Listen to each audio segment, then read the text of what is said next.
Hi guys, welcome back to the Darkness and Veils. Tonight I have Paul and Ben from Mystic Paranormal UK. Hi guys, how are you? I'm not too bad. Yourself? Boiling. Yeah, good, thank you. Like I say, we were chatting, it's warm, it's very warm. It is warm. Okay. I'm locked in my front room at the moment. The missus has gone to bed and it's just sweltering in here. Oh, dear. Wait, say we've just had, we're up at my mum and dad's because we've had 9 puppies. So Right. It's just like you can't hear yourself think. So we thought we'll come up here and hopefully be quieter up this way. So Out of interest, what dogs are they? Cockapoos. Oh, right, nice. Sorry, Jackapoos. Sorry. Oh, Jackapoos. Jackapoos. Yeah. So, just tell me a little bit about you two, your paranormal, how you got into the paranormal and how it all started for you. Yeah, sure. You going to start, Ben? You start. I'll start. Right. For myself, I started around 22, 23 years ago now. We watched a lot of Most Haunted back then when it first came out. Then we got together with some friends. Went on a. It was like a public ghost hunt at a place called Plesley Mills near us. It's like cotton mills. Really enjoyed it, and we thought, something, we could get into this. We could try and,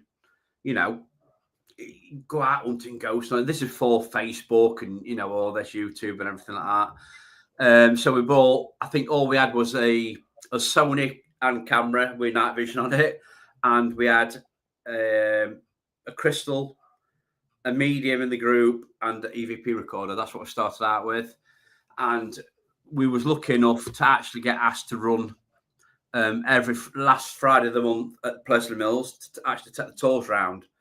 Oh, nice. But we, like I said, we did private house investigations, and we just went out and investigated. We loved it, really did. That's how I got into it. I've always believed in the paranormal from a young age. My granddad used to tell me ghost stories where he worked. He worked at a shoe factory. And I was just fascinated, scared at times, but fascinated.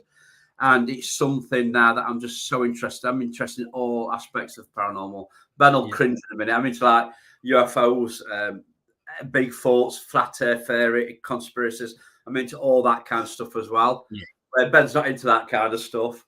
But like I say, and in COVID, weren't it? Just after COVID. Yeah, 2021. We decided to set a team up. Myself and Ben, to just go live on Facebook for family, really, because like my mum and dad couldn't get out, and get us something to look at and a laugh and that, and we went out and we started getting tiny little things. It just grew from there. It's been a journey like that. It's been ups and downs like everything else. But that's my side of the story. So over to you, Ben, now. Right. Well, I used to, when I was obviously really small, I used to remember when I used to go out a lot because my granddad had a babysitter. I'm going, where are you going? We're going out. I'm like, where are you going? Can't tell you. It's secret. So I'm thinking. And then obviously over the years and growing up and things, I'd catch you watching like Most Haunted and all them sort of TV shows. I'd be like, what are you watching? And they'd quickly turn it off. You're too young to be watching this. I'm thinking, But eventually I did start watching it. I used to like it. And I used to like watching Taps. He had a Taps Most Haunted. Yeah. Tap Ghost Hunters, sorry. It was like that was your favourite program. I preferred that over Most Haunted. I don't know why. Mm. But no, I've always believed in ghosts and things. I didn't really obviously I was only young at the time, so I couldn't really go on any investigations or join any groups. But there was one particular time where you saw something, which we'll probably get into later on in the house. We were playing on, I think it was PlayStation or something. Yeah. And you saw something. Yeah. And ever since that night, I've lost sleep. I've been petrified of this. And not long after then, probably a year or so, maybe, I remember I'd gone into your bedroom to get a DVD. I must have been about 8 or quite young.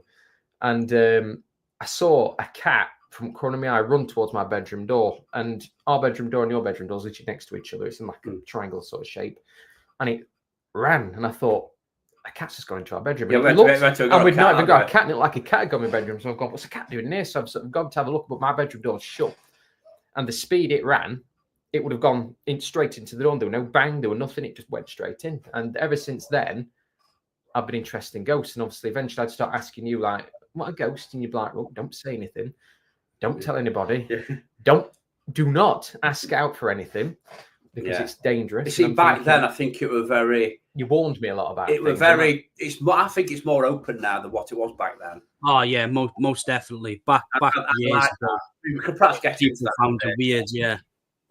But I didn't go on to a proper ghost hunt till during lockdown. Roughly, it was in them stages where you could go out with certain groups for an hour, and then come back in again. I went out with this random group who were from, I can't remember what they called, but they were local. I don't know if they're still going on or not. And we went to this location, Annesley Hall, the church, the old church part, which is literally just about 10 minutes up the road from where we are now. And ever since that first sort of ghost, I'd never been on one before, and I really enjoyed it. I thought, oh, do you know something? I'd like to do this again, but I never went out with them again. And then obviously early 2020, end of March, beginning of April, we were thinking, oh, should we do something? And you were like, yeah, of course, yeah. Well, what should we do? So let's do ghost hunting.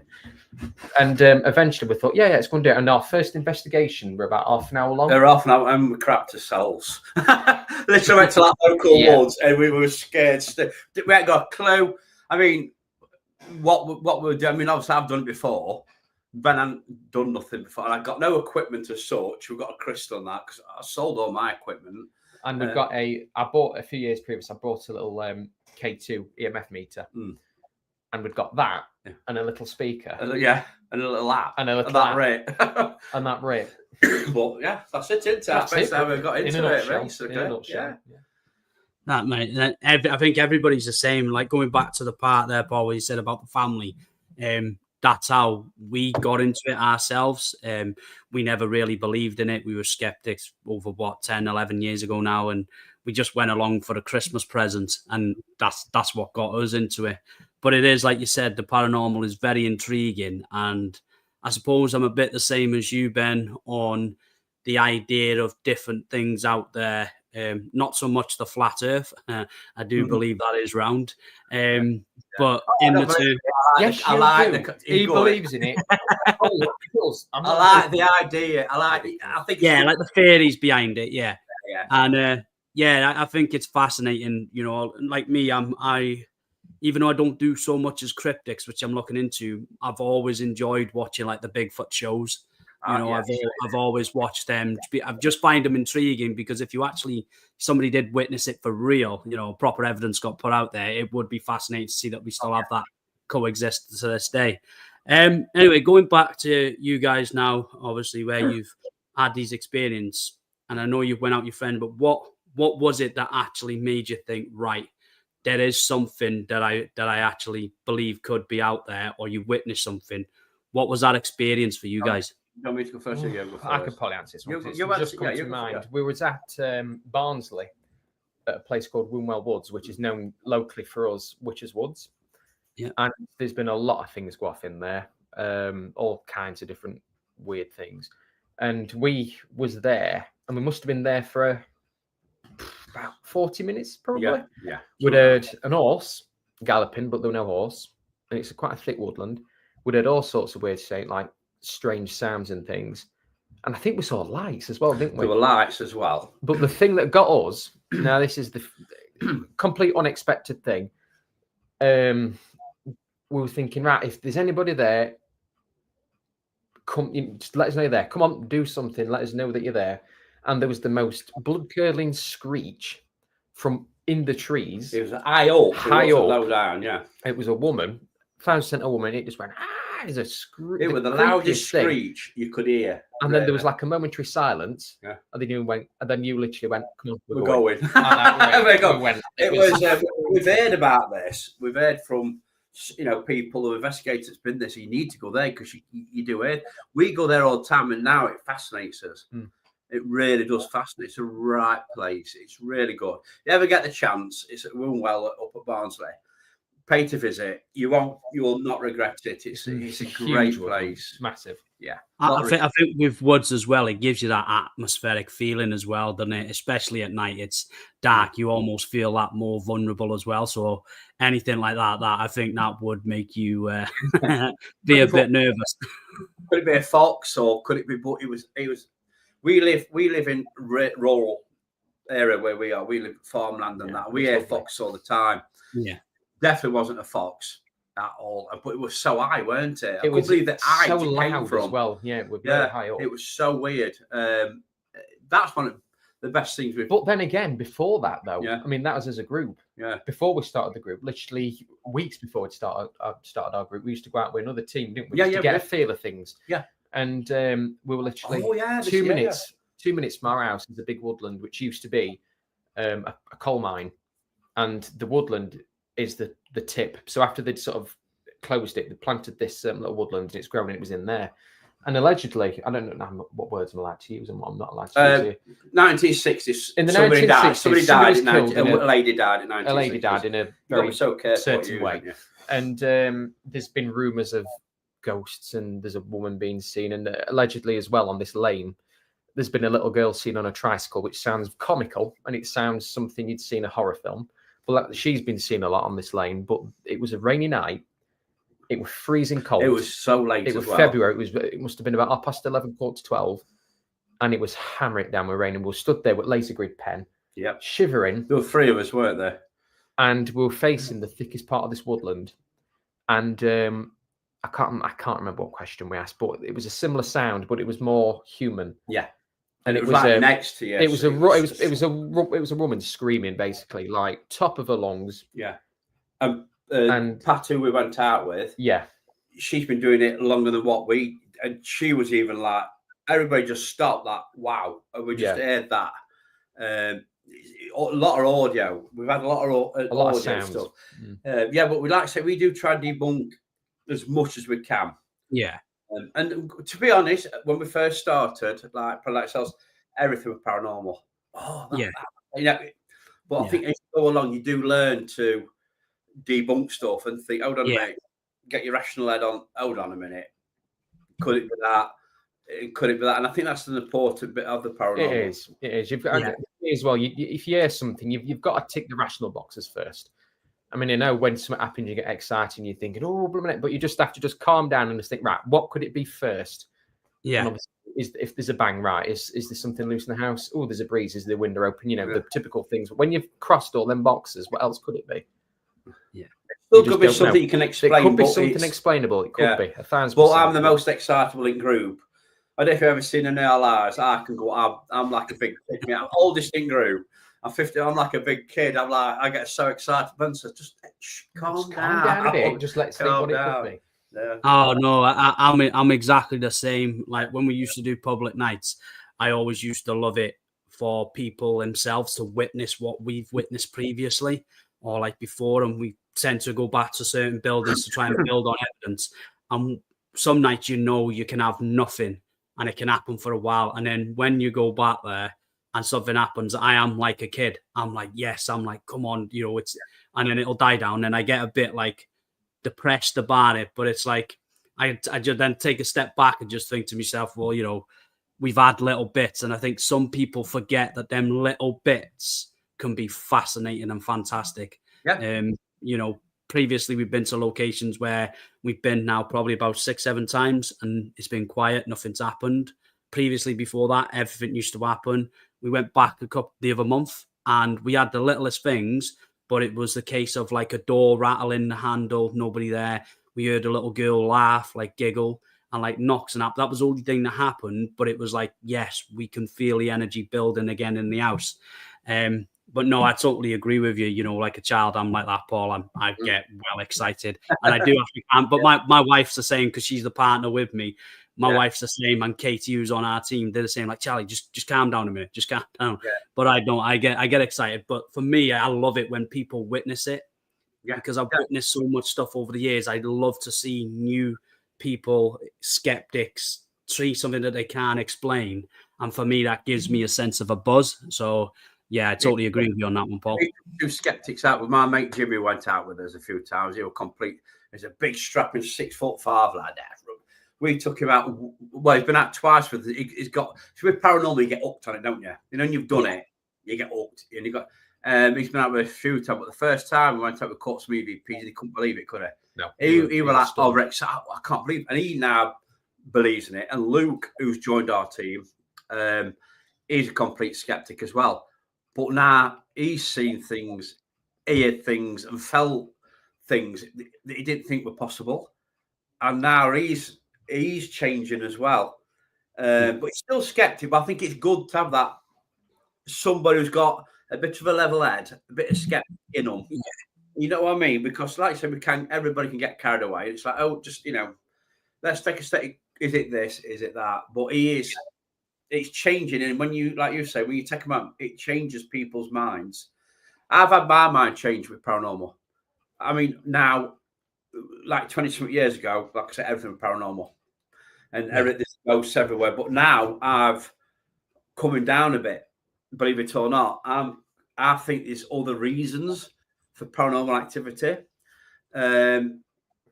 You know what I mean? So I'm sort of where I was like 90%. I'm more like 65. I'm going on like a decline, if you like, if you put it that way, really. But I think there's different explanations for activity. Yeah. There's definitely some. I've seen 2 apparitions. I can't explain them. We've had glasses thrown at us. A coin at number 10. We've got a run of a place we look at called Number 10 Coffee Shop at Chesterfield, and my wife works there. Adrian, who's in the group as well, he's the owner. So we've got the run of that place, and it's like from 1800s.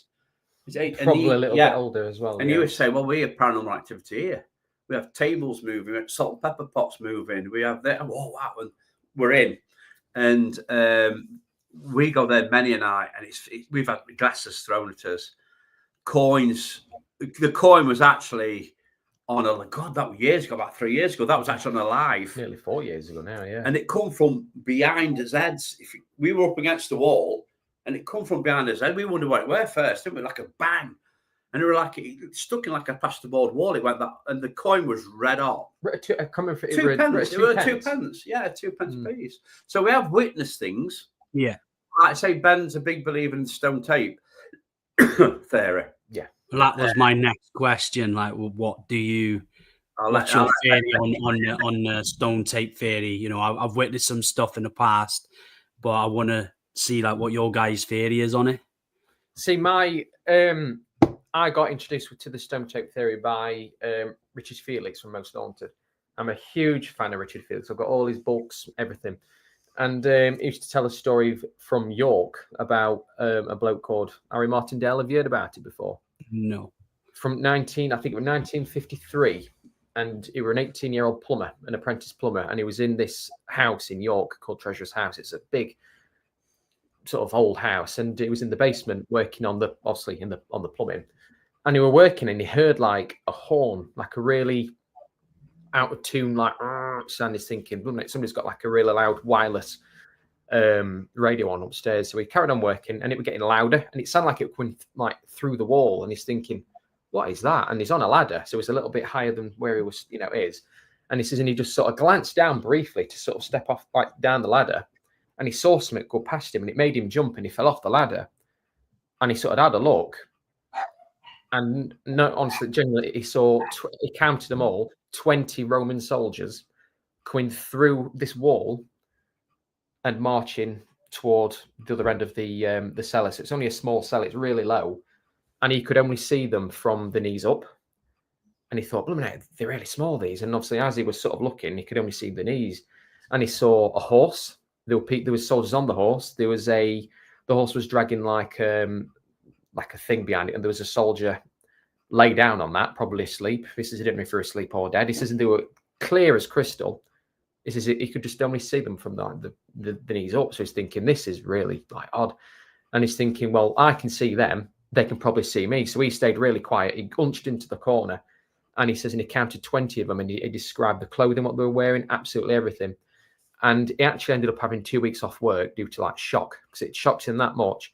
And he says, I'm not going back in there again. And he saw the owner of the plumbing company who worked at the Treasurer's House. And he says, blooming heck. He says, looking by you, you've seen them Roman soldiers. He's like, why on earth did you not tell me? And it turns out loads of people over the years have seen them, and they've been seen since. And nobody believed him, nothing like that. And eventually he got credibility for what he'd seen, judging by the clothes they were wearing. And it weren't like a typical Roman I can't remember the specific branch of these soldiers, but it was a very specific branch, which are in history books, but they're not as well known as a typical looking Roman soldier. Yeah. And he described everything they're wearing, the swords, the hats, the clothing, like the leather they were wearing, absolutely everything. And eventually it led to an archaeological dig in the cellar, and 15 inches below where the cellar level were, they found a Roman road. And it turned out to be one of the main Roman roads, which led from, well, through England, up through York, and all the way up to Scotland, where Hadrian's Wall. And they were walking on that. That's why you can only see them from the knees up, because they were on that floor walking, but you can only see them up. Because the level of the road was lower than what the cellar floor was. Yeah. That's madness, isn't it? So there's a documentary on YouTube about him as well. It's a cracking. Because with nobody believing him, he refused to tell people. But eventually he did, and more people started believing him. And then this is where the stone tape theory sort of investigation sort of comes in. Now they reckon in stone, it's very strong in sandstone. There's a do you know a lot about stone tape theory? Not a lot. I haven't really gone into depth. We have, like, you know, teams that have said practice and showed us ways of like how they would tend to like try and connect with buildings and stuff, etc. Yeah. But however, I believe I've witnessed something similar with soldiers, but this was on a piece of land. It wasn't in a building. It was in Chester. And where the Chester Wall is, if you look over, there was a battlefield between the parliamentarians, and we went there just to do a little investigation, and we were doing the Estes method. And no word of a lie, I saw a row of soldiers, but one in particular stuck out to me, which was like a young boy with blonde hair, but he looked like he was about 15, and he looked like he was about to cry. But like back in them days, it would have been anybody, but he looked so young. It got me emotional, but I was blindfolded and everything. And then I just had this picture, this image. But when I took the eye mask off, it was actually the same layout as the land, and like a little hill at the top of it. Yeah. And that's where I saw all of them standing there as if they were ready for battle, which was madness to me. Like it was the first time I ever witnessed it, but I got quite emotional from it. Because I've got kids myself, so to me it felt like, you know, that kid was really scared, and like, you know, you just wanted to protect them. But no, that's like kind of my intake of what I've witnessed in that terms. But I've never really dealt into the, you know, the stone tape theory in depth, if you like. It's interesting because I think obviously with the substance that's in, you can get it in the ground, but obviously it's in sandstone called silica. And it's basically, you get it in memory chips, like on your computers and things. It records. That's basically what it is. And there's traces of it in your brain, but I'll get into that. It sort of helps memory and stuff. But they reckon that whenever there's a tragic death of all various sort of kinds, the energy that your body radiates during that time from going from life to death, obviously you trying to resist it, is immense. So where does the energy go that comes from? It's got to go somewhere. And they reckon it exists that soaks it up. And on the anniversary of that death, so obviously battles are a good, like what you've just said, are a very good example. Murders as well. I don't know if I should have said that, but I have done anything like that. Anything that's really emotional, that's going to trigger a lot of energy, a year or just an anniversary of that happening, it can do a replay. So people we could be walking down road, and we'd see something go off. We could see two Vikings run across the road. We're thinking, blooming out, what was that? And there was two Vikings running down, like literally through the high street, and go through a wall. And then we'll be like, what is that all about? And do a little bit of research. There could have been a Viking battle there. Yeah. It's almost like the way you describe that, and it's almost like what we would call like a residual energy that just goes on its day to day, same like rotating over and over and over again, doing the same thing. But no, it is fascinating. It does fascinate me, you know, the amount of energy in buildings that you get from there. I know in certain places that I've been, again in Chester, there's a lot of history of hauntings, especially in Chester Stanley Palace. I don't know if you've ever been there or heard of it. So there is typically known as the spirit of James Stanley, 7th Earl of Derby, and he was captured by Oliver Cromwell's men, but it was actually his servant who betrayed him and received coin to obviously get him captured.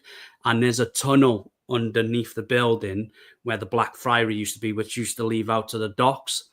So we used to when we used to investigate there, we used to call out and say, James, you're a great man, and etc., and try and big him up. And then you would hear there's no stairs where the old stairs used to be, is where the tunnel used to be. They're not there no more. The layout's different, but you'd hear as if somebody's walking down spiral stairs, and then you'd knock on this little hatchway underneath that's covered, it's hollow, where the tunnel used to be, and you'd hear it echo, and then you'd have like a knock back, which was like, it's just fascinating to me. But there's been some good stuff captured there. If you ever get the chance to go there, honest to God, it takes its time to build, but it's one of those places that if you big him up, call him a great man, and etc., you'll hear like specific footsteps, loud bangs across the gallery upstairs, and you'll hear him. Can I hear your footstep, James? Whisper to him, and you'll get it. Like, it's honestly, it's a fantastic place. It's just patience, isn't it, as well? Yeah. With paranormal investigating, it's like we had this conversation all the time, quite often, don't we? Yeah. We used to go live on Facebook a lot, but now we don't. We tend to do we do go live on YouTube, but we tend to pre-record now. Yeah. Because Ben does all editing for us. Because if you're only there an hour, you're like, you're willing something to happen in that hour, aren't you? Because people's watching, and it's like, oh, but it's good. It could take 4, 5 hours. Easy. So that's the reason we do pre-records now, basically, isn't it? Yeah, I enjoy them. You enjoy it, don't you? But it's. I think nowadays with paranormal, it's very rush as well with some people. It's very definitely. It's got to happen. And we're lucky with people that we're not a massive group at all. But the little followers we've got who watch all the time, they understand, and they not. But nothing happens. We've been out last 5 times, 6 times. Barely had a thing. Peep, and they like that. They like that. But I do understand where people, when they watch like Most Haunted and they watch, these other big TV things that happens all the time, and I can understand where people come from. That they want to be entertained, don't they? They want to, experience it all the time. Like it doesn't happen like that. No, so, definitely. Yeah. We used to film for hours and hours, and you'd probably get about a 30-minute video clip out of evidence you've actually cut, and you could be there for 6-7 hours. And like you said, sometimes it doesn't happen. Unfortunately, that's the way the paranormal goes. But that's what gets me, the people that don't understand that see these groups that are, I don't like to say the word, but potentially faking evidence. You get the people that follow them that think it happens all the time. And then when you show a video that you're not getting, you haven't got anything, you're not a proper paranormal teamer.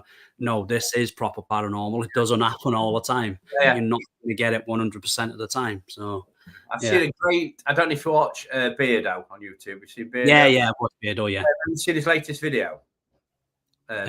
Which one? It's the one where it's on about these like certain teams where this is why the paranormal's people's like not losing the interest in it, but because of these teams that are getting everything, and they, like you say, they're faking, and that's what people expect, and people are just getting like, it's just like fed up with it. And then there's genuine people that go out and don't get nothing, and they, just like everything's just being underlooked. There was one streamer, I can't think of his name now.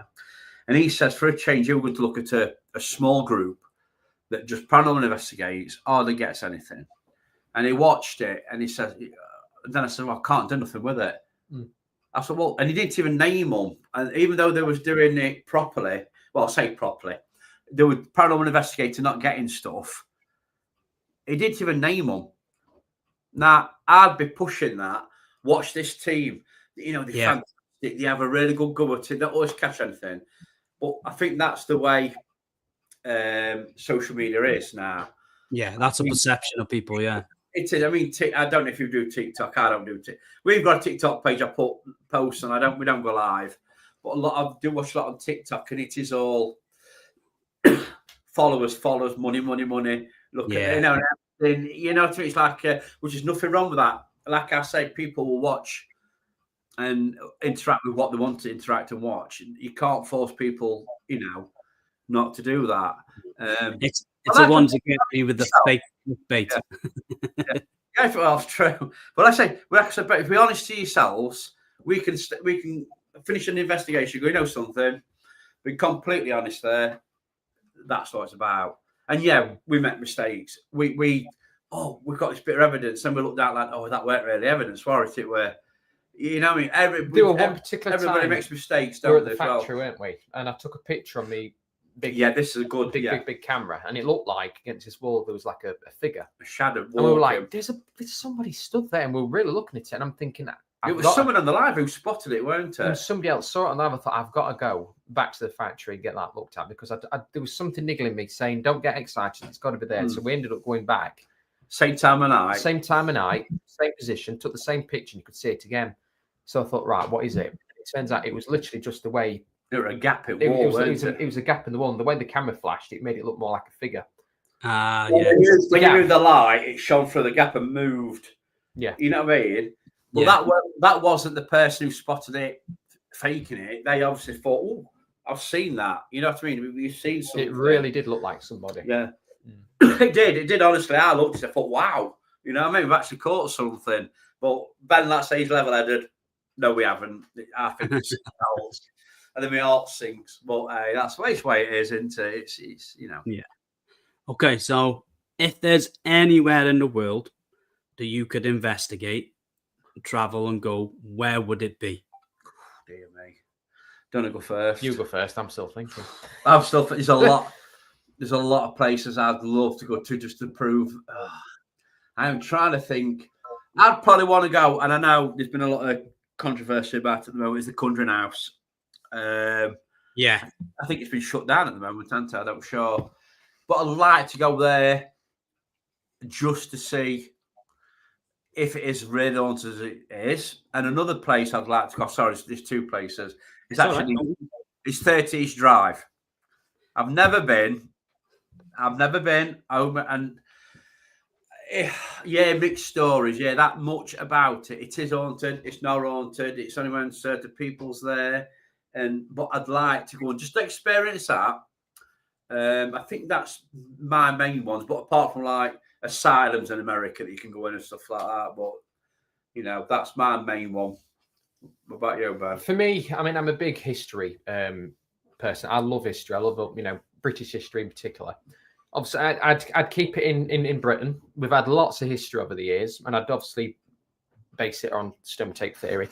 I'd like to investigate old battlefields like Battle of Bosworth Field with Richard III, all these sort of different battles, and see if you can get anything from the past. That is a simple answer to that, but I'm a big history person. I believe in the stone tape theory, but I'd like to go around England and investigate old battle sites and see. Yeah. That's what I always say to people. You got to remember, before we had all these buildings, etc., it was all farmlands, homesteads, and when people sadly passed away or etc., they would have been buried within the land. So the land there, it's got to be, I say to people, you could walk down the road and for all 10 yards in front of you, there could be a spirit there. You know what I mean? You don't know. Going back to 30 East Drive, I've been to 30 East Drive and I was never a big fan of it. Never. I always thought it was this massive hype, etc. And I was absolutely shocked, to be fair. Never experienced much, but what I did capture was an EVP. And I asked if the male presence there that everybody says is negative, if he was there, and I got a woman respond back saying he's here. But that's all I had. But when we slept there, my wife slept on the sofa, I slept on the chair, and my wife woke up screaming that she heard a man whisper in her ear. And there was another girl upstairs who had the same happen to her at the same time. Wow. But I've always been very skeptical of 30 East Drive because you always hear these stories. You do. But if you do ever go, go with a small group. They're probably about like me and Ben. They're probably about me, Ben. Probably about 4 of us anyway. That'll go anyway. That'd be absolutely perfect, because obviously the noise conflicts as well. But I think when it's a smaller group, you tend to get more there.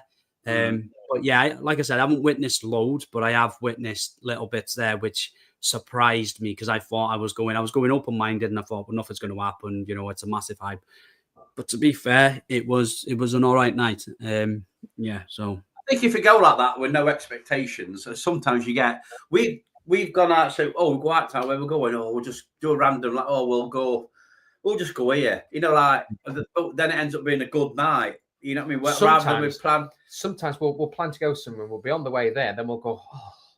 Why don't we go here and say, you know, we'll go here instead, and then we'll go to this different place that we've just randomly thought of, and you'll get all sorts. Yeah. So we just came back from Pendle. Went to Pendle not last week, the week before. Went up to Pendle. Yeah. We like going up to Pendle up every year.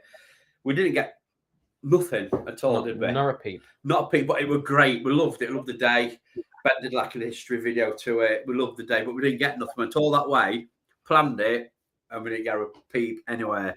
But then we could just go, I know, we'll go in EVP, we'll go at local woods to some EVPs, and then you'll catch something. It's just like that, isn't it? We could be sat talking now and something could happen in here. You don't know, do you? You just don't know. That's mad, isn't it? It's mad. I like the paranormal. You can tell by the way you two guys are talking that you are passionate about the paranormal. I think that's nice to see, because these days I think some paranormal teams or investigators jump on it, like you said, for the bandwagon, but it's an easy niche as well. We did like a chat show, and I did a live on this because I was off work for 2 weeks, and I don't normally watch other teams. I'll flick through odd one, but I'm not like because, like I say, everybody's got live side of paranormal. Yeah, so I just one TikTok stuff like that, and I think, wow, the amount of teams and it's good. There's good that there's new teams coming into the paranormal. But when you see some of these teams, you think the younger ones that's coming in, the young ones that have no experience, but they're seeing this on TikTok and they're going to be copying it. And I think this is what's wrong with the paranormal at the moment. Yeah. I think Ben's quite lucky how he's gone, because our old ways how I did it, and I think he came in at that time where now it's all apps, and like I say, anybody. I mean, we don't use apps now. We've completely. I prefer old school, but that's everybody to them with apps, isn't it? This is what I'm saying. It don't mean if you use an app, it don't mean you're faking and you can't paranormal. No, by no means. But some of these teams you watch, you think, wow, if I had a young like me, I weren't doing it, but Ben was going into it now. I'd be going, look, don't look at that. Don't do it like that. Go and do it your own way. You feel. You know what I mean? Yeah. Like I say, it's an easy thing to get into now, make some money. It is. Get on TikTok, set some cat balls up, and then just go with flow and run and scream about. And it's easy way, isn't it? People like that. It is. Yeah, people are like that.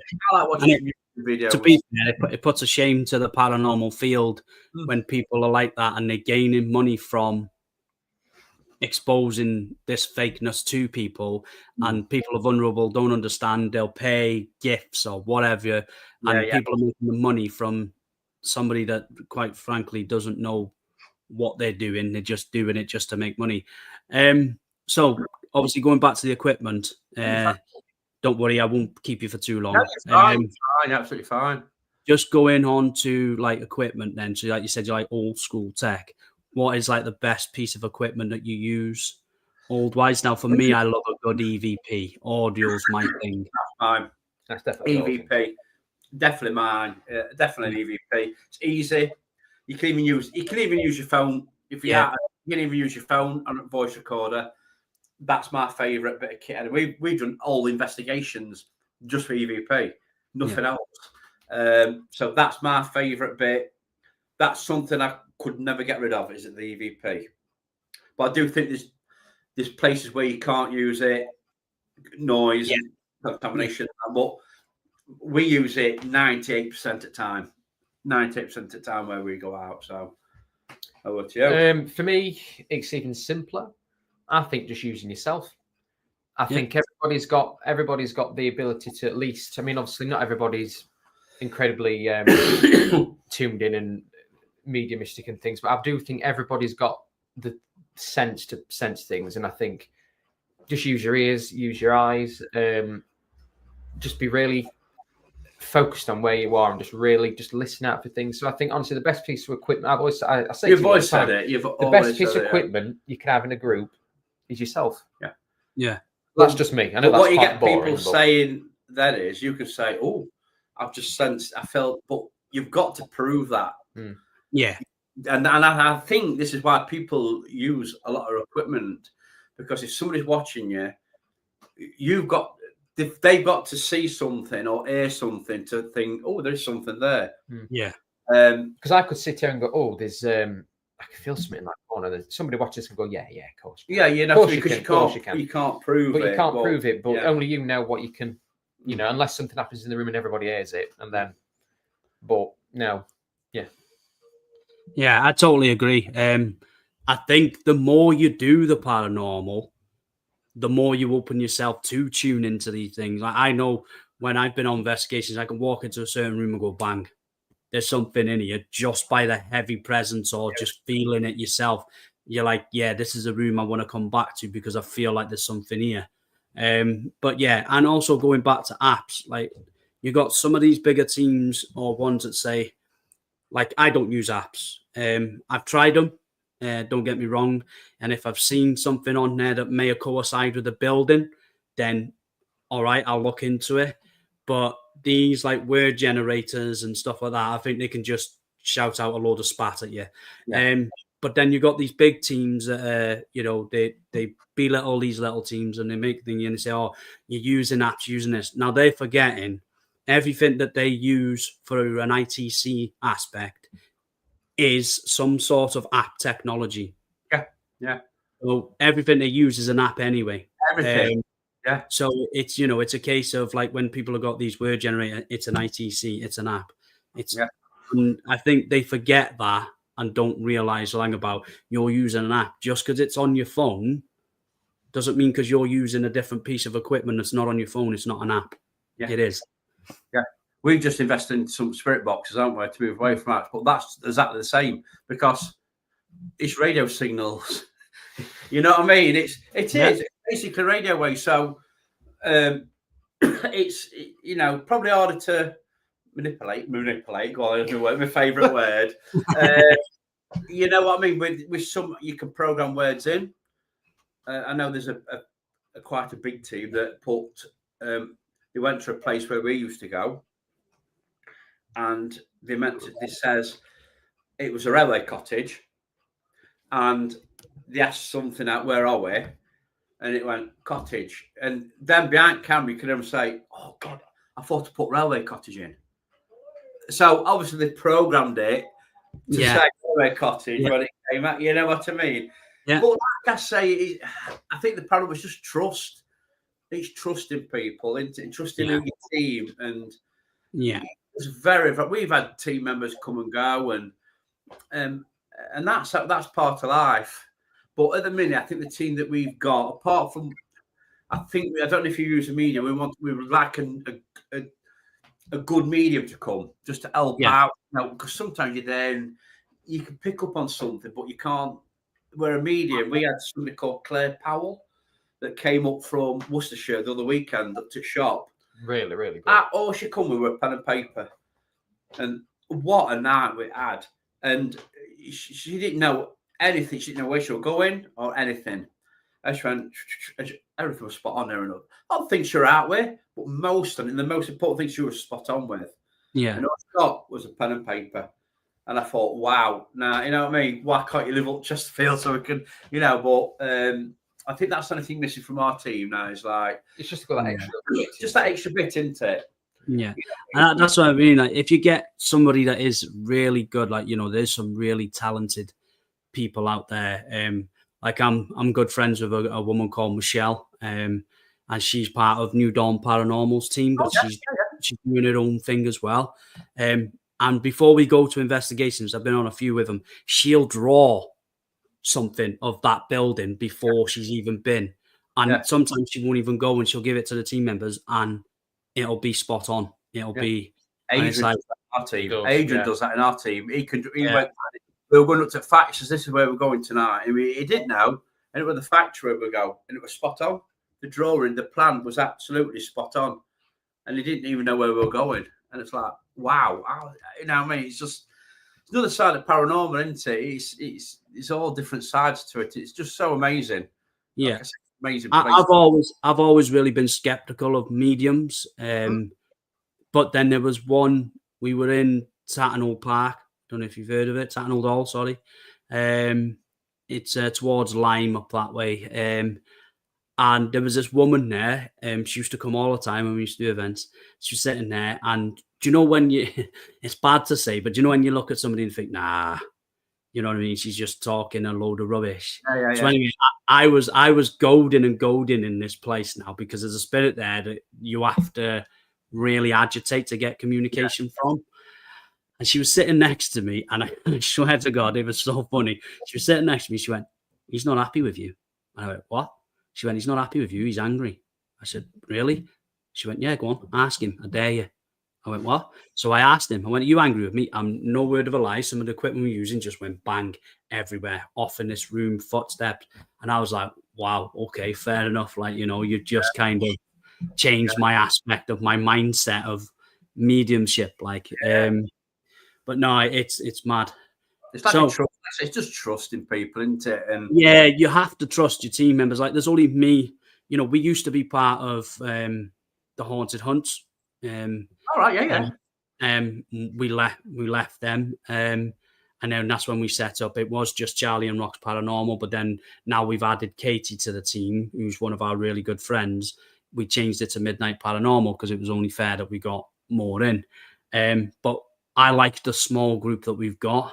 I know, you know, Roxanne and Katie are very level-headed as well, and they love investigating, but they've got a really good, like, in-depth technique of making sure everything's calm and running nights. But yeah, it's spot on, like, and that's why I think smaller groups work better. Yeah, like it's only mainly me and you go at it, because like Adrian, he's got his own business. Luke, he's got other things going off. He does martial arts tournaments, so he comes when he can. So mainly it is like just myself and Ben. Sometimes it can be a bit dangerous, should I say? Not the spirit side of it, the other side of it. We've had a few things where, you know what I mean, and like we'll just pack up and just move away. You know what I mean? Because you do. But I think when there's two of you, you're more concentrating as well, and you're more aware as well of things, aren't you? Noises and it's because you know you're by yourself. You're by yourself. You're looking out for stuff, constantly aren't you? on alert. You're more vigilant into your surroundings, aren't you?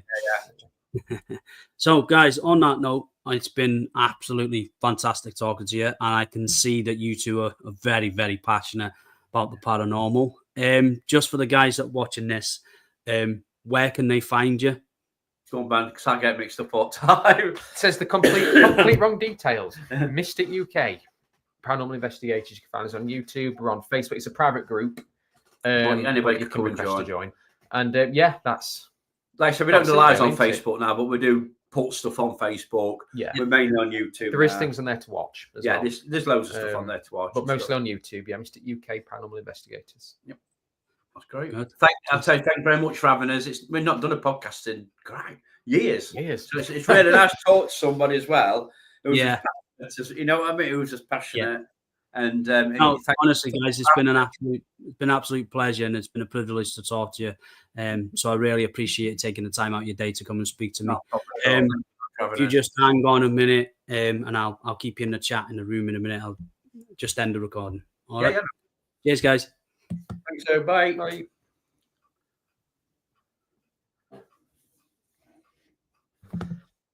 Bye.